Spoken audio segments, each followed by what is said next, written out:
بسم اللہ الرحمن الرحیم۔ آج ایک نئی ویڈیو کے ساتھ آپ کی خدمت میں حاضر ہیں۔ ماشاءاللہ سے یام سمانی کے 3 چکس 1 مہینے والے ٹھیک ہو گیا، بالکل ہیلدی ایکٹیو۔ یہ جا رہا ہے جناب کارگو گجرانوالہ، ایک بھائی تھے جی، ان کے چکس واپس آئے تھے اور اب یہ 3 چکس انہوں نے منگوائے ہیں 1 مہینے والے۔ تو ماشاءاللہ سے بالکل ہیلدی ایکٹیو اور زبردست قسم کی جو ہے نا وہ سلسلہ کار، باقی بڑے اچھے جو ہے نا وہ ہمارے بزنس پلان ہیں جی، اور اس کے اوپر بھی بڑا اچھا ہم جو ہے نا وہ پروفٹ آف مارجن دے رہے ہیں 1 مہینے والے چوزے کے اوپر۔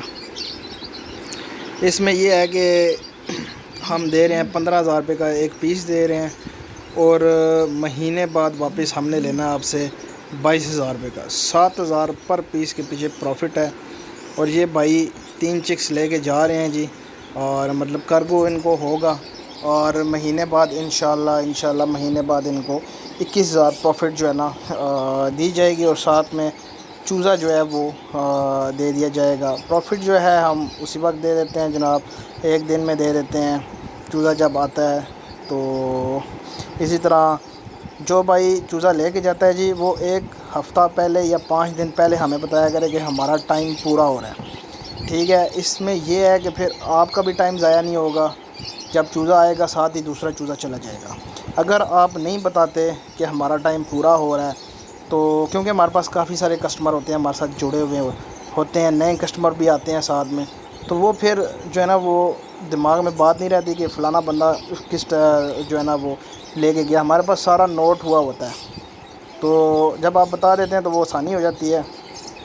اس طرح آپ کا ٹائم بچتا ہے جب چوزا آتا ہے، اور ساتھ ہی دوسرا چوزا آپ کو دے دیا جاتا ہے۔ اگر آپ نہیں بتاتے تو پھر آپ کے 10-15 دن جو ہے نا وہ ضائع ہو جاتے ہیں، کیونکہ چوزا آن دی اسپاٹ تو نہیں ملتا، چوزا تو آرڈر پہ ہی جو ہے نا وہ ہم تیار کرتے ہیں، ایڈوانس بکنگ ہوتی ہے، سارا کچھ سسٹم ہوتا ہے، 10 دن کا ٹائم ہوتا ہے، پھر چوزا ہم دیتے ہیں آگے، ٹھیک ہے۔ تو آپ نے 1 ہفتہ پہلے ہمیں آگاہ کرنا ہے۔ باقی چوزا آپ کے سامنے ہے، بالکل ہیلدی ایکٹیو اینڈ ویکسینیٹڈ۔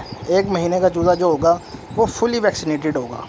اس میں کافی سارے بھائی پوچھتے ہیں یار ان کو ہم فیڈ کے علاوہ کیا کہتے ہیں؟ فیڈ کے علاوہ آپ ان کو جو ہے نا وہ سبزیاں وغیرہ جو ہے وہ ڈال سکتے ہیں، پالک، اس کے علاوہ پیاز، لہسن، ادرک، یہ چیزیں آپ دے سکتے ہیں۔ یہ قدرتی طور پہ اینٹی بایوٹک کا کام کرتی ہیں، ان کا قوت جو ہے نا وہ نظام جو ہے وہ قوت مدافعت جو ہوتی ہے وہ مضبوط کرتی ہیں یہ چیزیں۔ یہ قدرتی طور پہ ان کو اینٹی بایوٹک آپ دے رہے ہوتے ہیں، یہ چیزیں آپ نے لازمی دینی ہے فیڈ کے ساتھ ساتھ، ٹھیک ہو گیا۔ دانہ نہیں دینا آپ نے، کیونکہ دانے سے پھر ان کی گروتھ اس طرح نہیں ہوتی جس طرح فیڈ سے ہوتی ہے۔ باقی ویڈیو اچھی لگے تو لائک کریں، شیئر کریں، اور چینل کو ضرور سبسکرائب کریں، تاکہ آنے والی تمام ویڈیو جو ہے نا وہ اب تک پہنچتی رہے۔ بیل آئیکن کا بٹن ضرور دبایا کریں تاکہ نئی آنے والی ویڈیو کا نوٹیفیکیشن آپ تک پہنچتا رہے۔ باقی ملتے ہیں نیکسٹ ویڈیو میں۔ اللہ حافظ۔